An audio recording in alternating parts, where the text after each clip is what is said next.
Hello everyone, this is Colin on the ASCA League channel, and here we are for the Copperhead Amateur Series, Race 13 at Bristol. We come to Tennessee for the running of the last doubleheader of the Copperhead Amateur Series season, and it comes 4 races before the last race of the Copperhead Amateur Series at Dover. Now, because it is a doubleheader, we have an extraordinary amount of drivers starting this race, mainly due to the fact that there are Pennzoil Pro Series drivers trying to mix it up with the Copperhead Amateur Series drivers. 31 drivers is the exact number that are making their attempt at qualifying for this race, and we are going to see 21 of those drivers go home because only 10 will make the 28 car field.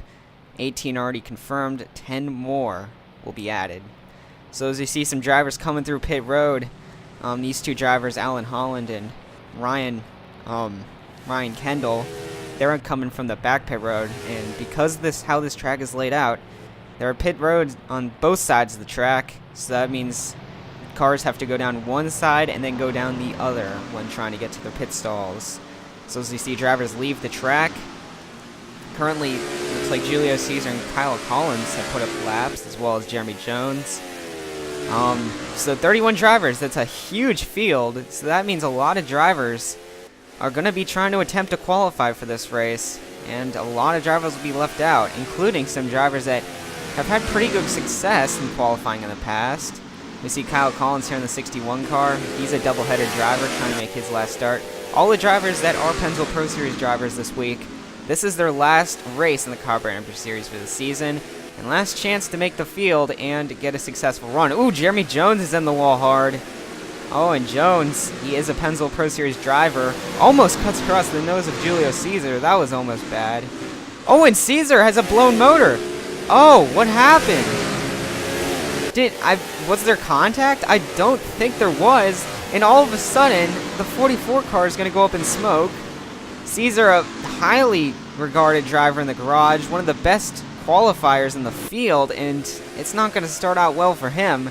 And we're not even 3 minutes in, and we already have Jeremy Jones hitting the wall and Caesar blowing a motor. I believe we saw Kevin Ulrich actually blow a motor coming off pit road last week. So this isn't uncommon, but definitely surprising because Smart Motorsports has been one of the top teams in the garage area week after week.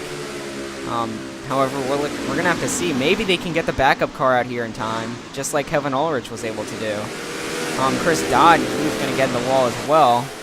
Dodd trying to make another start for Vincent Motorsports. Here's James Richardson and the new team for him. Richardson Racing merging with Hoffman Motorsports. As that's why there's the new number style in the 6 car. Joseph Strigley is back in the 50 car for this last doubleheader race. Christian Park will be piloting the SFR Racing car the rest of the season. So Strigley just looking to see what he can do in his last start in the Copperhead Amateur Series. Here's Ben Gerhardt in the 28. Ollie's actually was not scheduled to come on board. This was an unsponsored ride. But Ollie's decided to come on for one last time. Not sure where Gerhardt will be after this. Ooh, and the 1 car very... Wow, and that was not clean racing there, as he really put the 28 in the wall. And he's going to go to pit road. Yeah, so not exactly how Gerhardt. I'm pretty sure that he's not going to be too happy with the 1 car, but obviously the 1 car is trying to make the field. And the 17 car and the 29 got in the wall as well. These guys are pushing it way too hard. And look who's already out in the track. And Julio Caesar, they must have been prepared for this or something, because they got that car out here speedy. Oh, and he's going to put it in the wall. And yeah, he's going to damage the right side of that car up. I believe they might bring it to pit road now. See Kendall out there on the track again. Kyle Collins. Nicholas Smudio back in the 5 car, blue scheme for this week. Here in Pangborn, Alan Eberhard, the O2 Auto Trader car. Auto Trader confirmed sponsorship full-time for the O2 next season, wherever he goes, actually. Auto Trader super impressed with the performance that he's putting up, and frankly, I am too. Oh, and the 77 bounces off the wall, and he's going to spin towards the apron. And it's definitely been, you see skid marks already everywhere on the track. This has got to be one of the most intense qualifying sessions, as we're not even halfway through. We're just now making the halfway mark. So as we see the 77 car there, as he'll try to gather it back up again, the 23 car you see. A couple of cars still on pit road, Giovanni Barrazzo to name one. A few other guys just coming down pit road. Webster Zygarde, I don't believe, has gotten out, as well as Tyler Selspin in the 88. The 88 is the only car on this track that has gone to victory lane.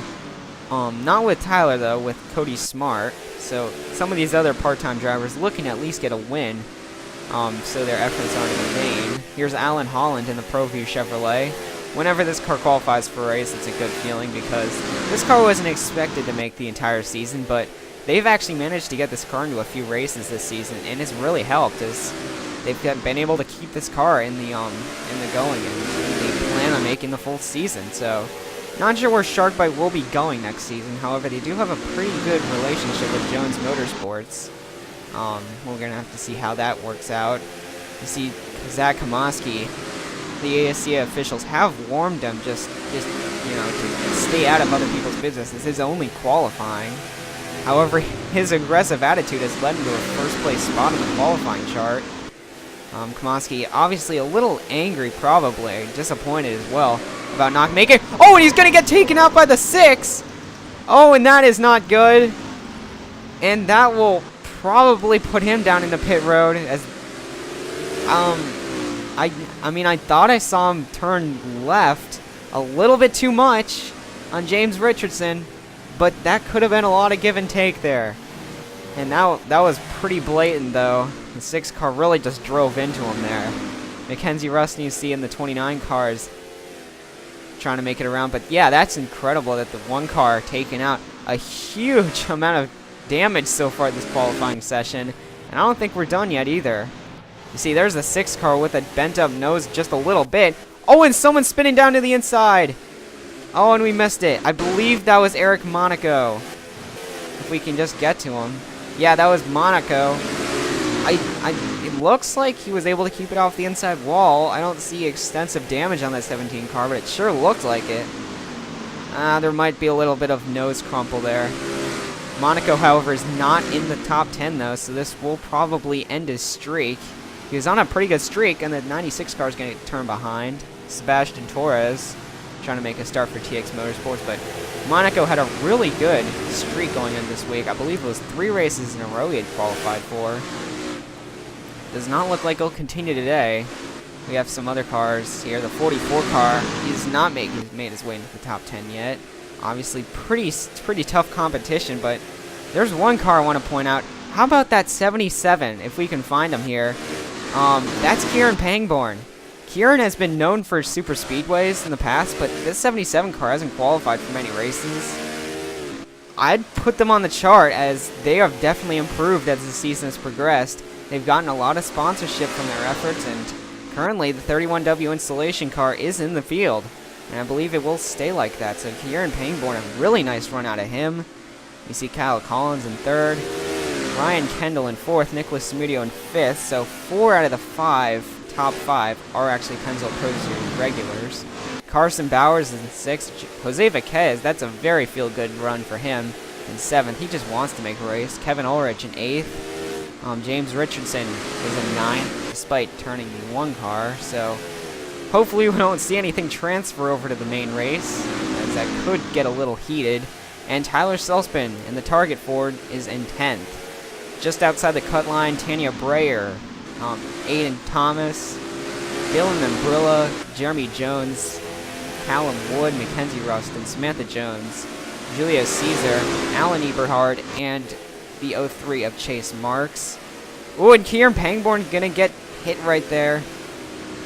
And he's lucky that car didn't spin across the track. Very lucky by him. Down the list again, Eric Monaco, Giovanni Barraza, Eric Willis, Alan Holland, Sebastian Torres, John Arndt, Allison Davidson, Webster Zygarde, not a good start for him. I would have expected a lot more out of the 12 car. Joseph Wrigley, Ben Gerhardt, and then last, Chris Dodd in the 8 car. So that is your top 10, as it looks like things will... No, we have actually had some changes.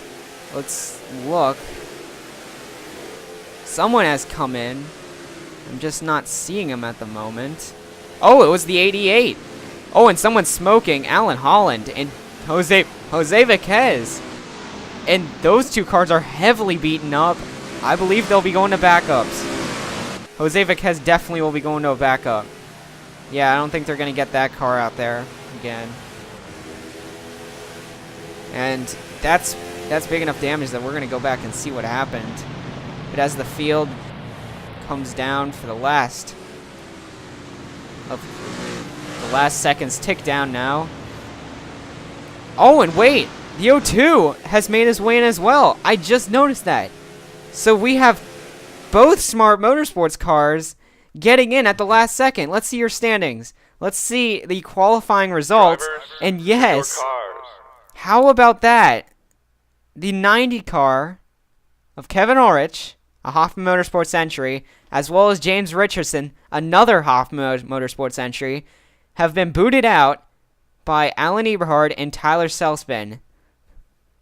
Incredible, as Selspin snuck his way in there, but Alan Eberhard came in right under our noses. He must have gotten that lap in the last 2 seconds or something ridiculous like that, because I did not see him there until the last second. Callum Wood, I believe he was already in there, yeah, because the 90 and the 6 were going to be in, but now they are not. But how about Selspin and Eberhard? They will make the field, and Smart Motorsports continues to show why they are one of the highest regarded teams in the series, because in qualifying they really show just how fast they are. But how about the Pennzoil Pro Series drivers? We have 3, 4, 5 Pennzoil Pro Series drivers will be making the last start for the doubleheaders. 5 are Copperhead Amateur Series regulars. As you look down the field, this is actually the first time we have a scroll bar, which is pretty cool. But it's not cool for the 21 drivers that missed the field. You can look through them here. But anyways, that ends qualifying for today. It was definitely eventful. We're going to go back and just see really quick what happened. Because something definitely happened to the 32 car, and I'm kind of curious myself.